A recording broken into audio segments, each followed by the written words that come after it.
Namaste people, I am Anmol Sarkar. So if you guys have seen my last video, I have given you a brief introduction about what I am going to cover in this Breaking India series. So if you still haven't liked or subscribed my channel, please subscribe my channel and press the notification button so that I can bring more such videos. So without wasting any further time, let's get straight down to the today's topic.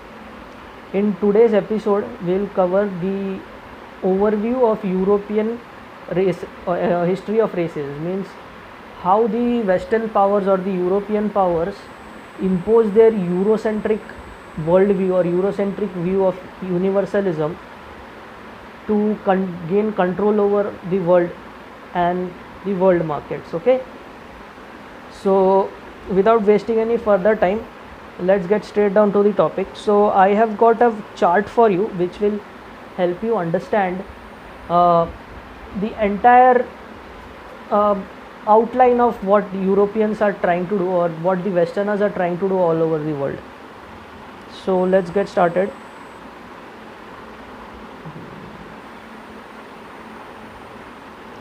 Yes.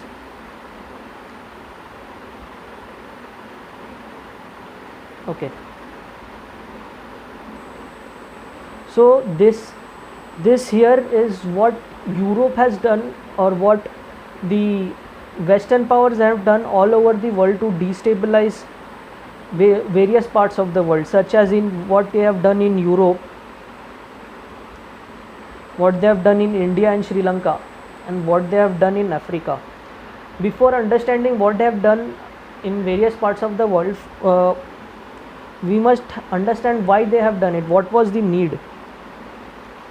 So in the medieval times, India was a very superpower and India was the world's major exporter and producer all over the world. Okay, so what Europeans did was, Europeans did not have any real history behind them. They only have a 1400 or 1500 to 2000 years history behind them. So they did not have any such kind of identity to say as a nation. For example, we Indians have an identity. We are known for the knowledge and wisdom and spirituality all over the world. So similarly, these Europeans did not have any such history or identity. So they felt threatened. Their existence was threatened by Indians and their spirituality and their enlightenment. So to fulfill that gap, fulfill that vacuum and the identity needs, what did Europe do? Europe started looking all over the world for various cultures so that they can make cultures part of their own. That is basically called as digestion. Digestion means they will take all the useful things from various cultures and finish that culture so that they can claim it as their own. Okay, so the similar strategy was used in terms of India. So at that time, India was the major exports of spices, textile, steel and various leather goods to Europe and all over the world, basically to Europe. So what Europe thought, that let's go to India and search for our so-called identity. So what they did is, the Europeans came, the Westerners came to do business. For example, they did not come to conquer the country first. They first came to do business. For example, the British came and established East India Company in the 1800s. Then they started studying our culture and various trade methods and they started draining knowledge from studying us, and then they destroyed us later on. So we'll not go into that. So the basic line is to satisfy their identity needs, to say to the world that yes, we are Europeans and this is our history. Here, this is where we come from. So to make that groundwork or make that identity vacuum fulfilled, what they did was, they propagated a colonial ideology, means they started to think that India is an uncivilized nation, okay, where Indians are very uncultured and uncivilized, they are always fighting with each other and stuff. So what they propagated was this Aryan Dravidian theory. So these outside forces came to India with a colonial ideology which stated that Aryans came into India to civilize India, because basically they were uncivilized and uncultured. This is not true, the opposite is actually true, but since they wanted to fulfill that need, identity need, they told that we are Aryans. Aryans came from West Asia and Europe and entered India to civilize India. Okay, so from that is where the Aryan race came into existence. So what that did was, for example, if you go to British, they will always tell you that yeah, India is an uncivilized nation, and their arrogance speaks a lot for them. So the Aryans came to civilize India and unite India, which was already broken. No, that was not true. It was similar to as European Union. For example, today's European Union consists of various nations which together makes a European Union. Similarly, at that time, India consisted of various princely states, to be specific 555 or 65 princely states, which constituted the Indian Union. From Pakistan to northeast, including Bangladesh, and from Nepal, Kashmir, the entire Kashmir including POK, to the South India, Kerala. This entire part was India. Now what these people did was, they came into India and said that we are here to civilize Indians. You just notice the arrogance in their tone. So I feel very sad for these people, and more sad for Indians who fall into their trap very easily and develop this inferiority complex. Yes, Westerners are our godfathers, whatever they say we'll accept. This master slave relation, that is what they created, and they succeeded in it, and we are today what we are because of those seeds which were planted during the British Raj. So what they did was, they came and told that Aryans are civilizing India. Okay, now when they propagated this, they projected Aryans as a master race, and the native Indians who were residing in India, they were slaves. They were automatically slaves, because suppose you and I establish a friendship.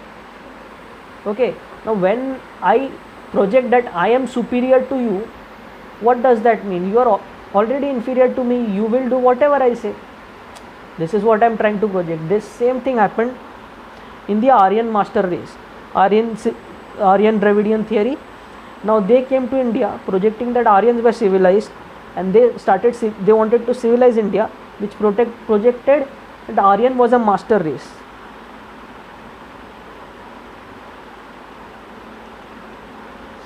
Now when this was interpreted in terms of German nationalism, our Vedas and texts were interpreted by half-knowledge mind people or half-minded people. I call them half-minded people. They are not capable to think in various dimensions, so I call them half-minded people. Please excuse me if you feel bad. But what they did was, they took our Vedas, they took our knowledge, interpreted in their own terms. They deleted what was not needed. They deleted what was not needed, which basically proved that Vedas came from India. They deleted everything and took what they wanted and digested it into themselves. Now, for example, if we see that when our Vedas were distorted from the angle of German nationalism anti-Semitism and race science, what this led to in Europe was the second World War Holocaust, where Jews were killed in massive numbers by Hitler. You know, these leftists, they always term right wing as German Nazi, Modi is a Nazi, this is a guy is a Nazi, this is a fascist, BJP is fascist, whatever they try to say. I am not for any BJP party, but the right wing is fascist, and they always try to project this German nationalism angle into our politics. This is where this came from. When Hitler took our Vedas and interpreted in his own terms, he distorted the entire Vedas and gave rise to German nationalism, which means Nazis. And you know what that led to? Second World War Holocaust, in which massive number of Jews were killed, and it also developed this race science for Jews are inferior and Europeans are superior. So I need not tell you about that history. So my basic intention of telling you was this was done to satisfy their identity needs. Okay, now when German nationalism and Holocaust started, entire world was ravaged, and the entire idea of this came from this very Aryan civilizing India, that Aryans came to India and civilized it, so we are Aryans. That is what they are trying to establish. Now the second part is what they did in India and Sri Lanka. Now in 18th century there was a famous leftist historian known as Max Miller. He proposed that Aryan should be strictly categorized as a linguistic group, such as, for example, I am Bengali and you are Marathi, or I am Marathi and any language, but he proposed that Aryans should be classified only as linguistic race, such as those who are Hindi speaking should be classified as Aryans. Now what the colonial administrators at that time did, okay, so this is the Max Miller linguistic category. What the colonial administrator at that time did, the name of the colonial administrator was Lord Risley. Okay, Lord Risley converted this Aryan linguistic category into race science. That means Aryans are a separate race and Dravidians are a separate race, which we'll come to the Dravidian part later. Basically they projected that Aryans are a separate race and identified caste and tribe as Aryans and non-Aryans. Okay, for example, we identify someone as Dalit and non-Dalit. They identified this classes of Indian people as Aryans and non-Aryans, and they projected that all the North Indians who are present, they are the descendants of those Aryans who came from outside, from Middle East or the European side of Germany side. They came and they are descendants of those people, which is not true. Indians were present even before the rise of Christianity and Islam, or the rise of European nations. So let's not get into that.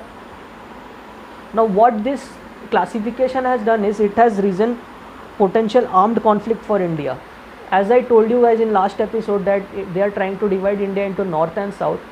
So what will happen is, if they classify Aryans and Dravidians and make Aryans as master race and Dravidians, that is South Indians, as a slave race, invariably South Indians will feel that they are neglected and they will start revolting against the North India, and India will break in that process.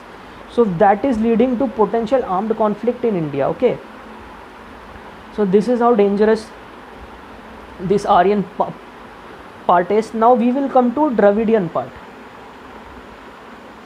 Now when Aryans were classified as a master race and the South Indians were non-Aryans who were slaves. Now what this churches did, churches claimed that Tamil is a distinct language category. The language Tamil is a distinct language category, and they decoupled the Tamil language from the pan-India basis. For example, there is a massive linkage between Sanskrit and Tamil, that is the north and the south. For example, even many words in Tamil are derived from Sanskrit. For example, there is a temple in south, famous temple in south known as Rameshwaram. So it was derived from the word Ram, which was a Sanskrit word. So there are many such words such as Namaskaram and many such words which are derived from Sanskrit. Now what these people did is they decoupled this from the Sanskrit and they projected that Tamil is an separate language which emerged earlier than Sanskrit, which was invented earlier than Sanskrit, and Sanskrit came after Tamil, which is not true. Sanskrit and Tamil were originated at the same point from Ramayana. The north part where for the Ram, and the Ram part means the north Ayodhya part were Sanskrit, and the southern part including Ravana and Sri Lanka were Tamils. So they are not, it is not true, they originated exactly at the same time. Now what this happens is, now Caldwell, there was another Indologist known as Caldwell. He invents the Dravidian race with the help of Western churches. Now Aryan race were already invented by those Max Miller. Now what this Caldwell did was, those who are non-Aryans are Dravids, and their language and their culture is superior to that of the north, which is wrong. No culture is superior to another. The India is a land of diversity where every culture has its own place. So there is no question of superiority. There is only question of uniqueness, which Tamil has its own uniqueness, Sanskrit has its own uniqueness, and both are clubbed and they are equals to each other. So now what these people did was they invented Dravidian race and projected Tamils as superior to Aryans, and they implanted the idea that Aryans came and colonized you, who are inferior to you. So you will find that superiority complex in today's South Indians, that we are superior, our culture is superior to that of North Indians. We will not speak Hindi, we will not speak Sanskrit, our Tamil is our pride. So this kind of idea was implanted into the South Indians generations before. Now what they did was they de-Hinduized the Tamil identity and mapped it into Christianity. These people said that very left historian known as Perrier, who is a role model for many South Indians. I am not trying to hurt any religious sentiments or any cultural sentiments, but I am trying to show the truth. They tried to de-Hinduize Tamil and map it into Christianity. Means Tamil is not Hindu. The spirituality which Tamilians have, or the South Indians have, it is not, that does not belong to Hinduism. That is very close to Christianity. Okay, so that what that led is to construct races in categories, in races and categories in Sri Lanka. For example, in Sri Lanka, the Sinhalese were treated as Sinhalese Buddhists.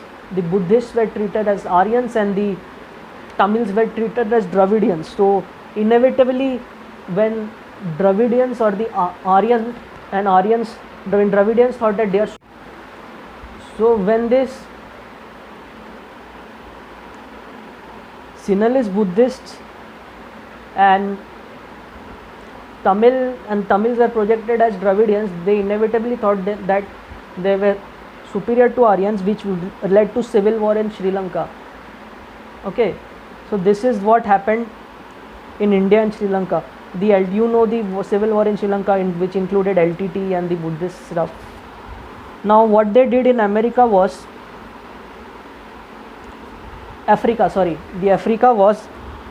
the Hamitic. They included the Hamitic